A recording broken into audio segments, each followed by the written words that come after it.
अध्यापक जी को, सभी अध्यापकों को और मेरे सभी मित्रों को मेरा प्रणाम। सबसे पहले मैं आप सभी का आभार प्रकट करना चाहती हूँ कि आपने मुझे आज इस मंच पर बोलने और अपने विचार प्रस्तुत करने का अवसर दिया। मेरा नाम रिंकी है और मैं कक्षा 10वीं की छात्रा हूँ। हिंदी मेरा प्रिय विषय है और आज हिंदी दिवस के अवसर पर मैं अपने कुछ विचार आपके सामने रखूंगी और कोशिश करूंगी कि आपका ज्यादा समय न लेते हुए अपनी बात को स्पष्ट रूप से कह सकूंगी। मैं आप सभी से भी उम्मीद करती हूँ कि मुझे सुनने में आप भी मेरा पूरा साथ देंगे। आज का दिन हम सभी भारतीयों और हिंदू प्रेमियों के लिए बेहद ही खास है, क्योंकि आज पूरे भारत और पूरी दुनिया में हिंदी दिवस मनाया जा रहा है। हिंदी हिंदुस्तान की नहीं बल्कि पूरे संसार की दूसरी बड़ी भाषा है। हमारी पाठशाला की छात्रा हिंदी दिवस के इस शुभ अवसर की शुरुआत हिंदी गीत से कर रही है। भाषा राष्ट्र की भाषा, प्रजातंत्र के शास्त्र की भाषा। हिंदी भाषा राष्ट्र की भाषा, प्रजातंत्र के शास्त्र की भाषा। देवनागरी लिपि में भाषा, जन जन के मन की अभिलाषा। हिंदी भाषा राष्ट्र की भाषा, प्रजातंत्र के शास्त्र की भाषा।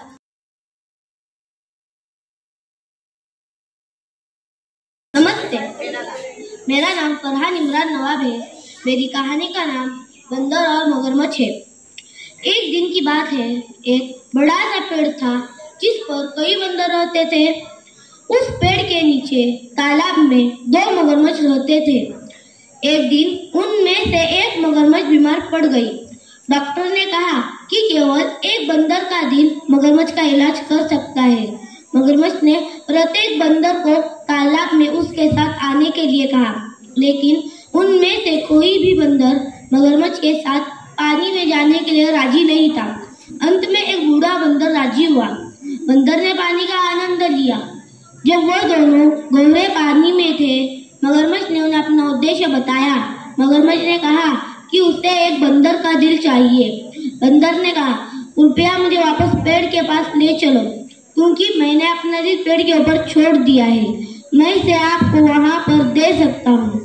मगरमच्छ बंदर को उस पेड़ के पास लेकर गया। बंदर दिल लेने के लिए पेड़ पर चढ़ गया और मगरमच्छ की नजर से गायब हो गया। मगरमच्छ पेड़ के नीचे बंदर का इंतजार करता रहा। नैतिक शिक्षा।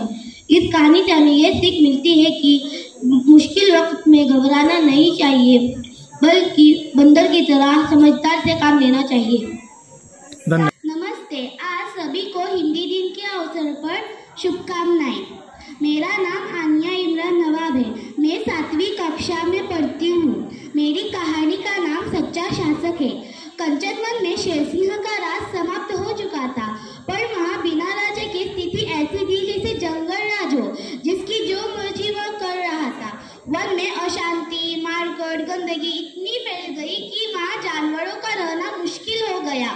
कुछ जानवर शेरसिंह को याद कर रहे थे कि जब तक शेरसिंह ने राजपाट संभाला हुआ था, तब तक सारे वन में कितनी शांति और एकता थी।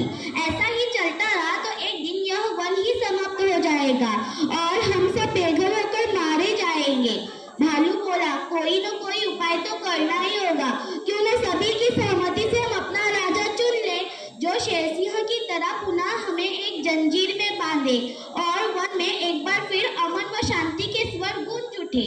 भालू की बात से सभी संतुष्ट हो गए, पर समस्या यह थी कि आखिर राजा किसे बनाया जाए। सभी जानवर खुद को दूसरे से बड़ा बता रहे थे। तभी मोर बोली, क्यों न एक पखवाड़े तक सभी को कुछ न कुछ काम दिया जाए। मोर की बात से सभी सहमत हो गए। फिर एक पखवाड़े तक सभी को उनकी योग्यता के आधार पर काम दिया गया।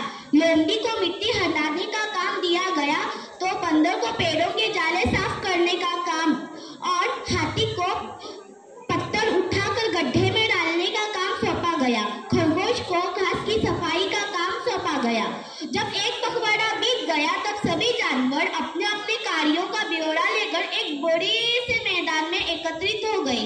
सभी जानवरों ने अपना काम बड़ी मेहनत और सफाई से पूरा किया था, लेकिन हाथी था जिसने एक भी पत्थर गड्ढे में नहीं डाला था और समस्या फिर खड़ी हो गई।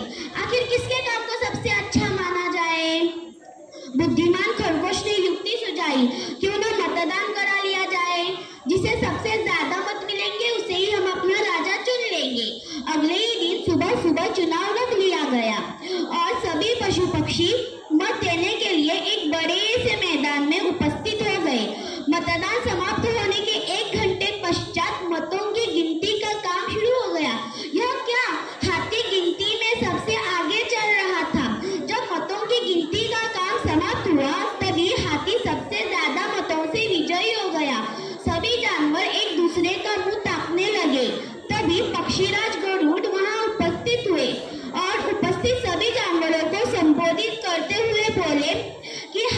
प्रतिदिन पत्थर लेकर गड्ढे तक जाता था, लेकिन जब उसने देखा कि उस गड्ढे में मेरे अंडे रखे हुए हैं तो वो पत्थर गड्ढे में न डालकर पास ही जमीन पर एकत्रित करता रहा। उसकी इस परोपकार की भावना को देखकर हम पक्षियों ने यह तय किया है कि जो अपने लालच को छोड़कर दूसरों के सुख दुख का ध्यान रखे वही सच्चे तौर पर शासक बनने का अधिकारी है। और क्योंकि वन में पक्षियों की संख्या पशुओं से अधिक थी, इसीलिए हाथी चुनाव जीत गया। इस कहानी से हमें यह सीख मिलती है कि सच्चा शासक वही होता है जो परोपकार की भावना को सर्वोच्च स्थान दे। धन्यवाद। मेरा नाम गायत्री सुरेश कांडेकर है। मेरी कहानी का नाम सपूत है। बहुत पुरानी बात है, फुलेरा नामक एक आदर्श गांव था। गांव में हर तरफ स्वच्छता थी। गांव के गलियों में नियमित रूप से झाड़ू लगाई जाती थी। नालियां रोज साफ की जाती थी। लिपाई पुताई करके घर आंगन साफ रखा जाता था। कुएं का पानी निर्मल रखने के लिए आवश्यक सावधानियां बरती जाती थी। पटंगर सुसज्जित था। एक दिन पटखन पर 3 स्त्रियां पानी भरने के लिए आती है। वे अपने अपने लाडलों के गुणों का बखान कर रही थी। एक बोली, बहन मेरा सपूत बड़ा ही विद्वान है। जब से शहर से पढ़ के आया है तब से उसके चारों ओर धूम मची है। बड़े बड़े ग्रंथ पढ़ लेता है। आकाश के तारों को देखकर उनके नाम बता देता है। उससे देश विदेश की सभी बातों का पता है। वह मेरा सपूत है। दूसरी जोश में झट से आगे बढ़कर कहती है, अरे सखी, मेरे लाल जैसा बलि 5-10 गांव में भी देखने को नहीं मिलेगा। 500 दंड बैठक हर रोज सुबह लगाता है। अखाड़े में जब ताल के ऊपर उतर पड़ता है तो बड़े बड़े पहलवान तक उसका मुकाबला करने से घबराते हैं। अब तीसरी स्त्री की बारी थी। वे चुप थी। इस पर वो दोनों कहती है, लगता है तुम्हारा बेटा कपूत निकला। तीसरी स्त्री बिना किसी जोश या गर्व से कहती है, बहनों, मैं सपूत या कपूत जैसे शब्दों में नहीं समझती, पर मेरा बेटा मेरे लिए बहुत अच्छा है। वो सीधे साधे स्वभाव का एक साधारण किसान है। दिन भर खेत में जुटा रहता है, शाम को घर के काम करता है। आज बहुत कहने सुनने पर वो मेला देखने गया है, इसलिए मैं पानी भरने आई।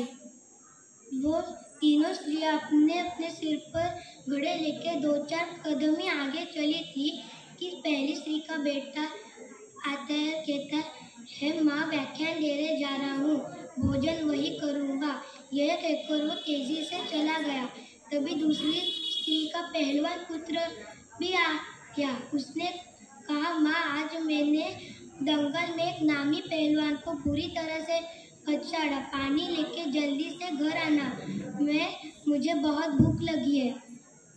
तभी तीसरी स्त्री का बेटा आता है। वो आते ही अपने माँ के सिर से पानी का घड़ा लेता है और कहता है, माँ, तुम क्यों पानी भरने आई? मैं तो बस आ ही रहा था।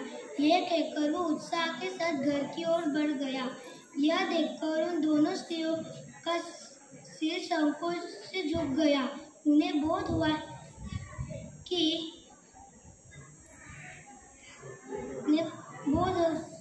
था कि कर्तव्य और सेवा के बिना बल और ज्ञान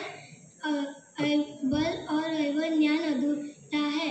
वे समझ गई थी कि सपूत तो तीसरी स्त्री का बेटा ही है। इस कहानी से समझ में आता है कि कर्तव्य और सेवा के बिना ज्ञान और बल अधूरा है।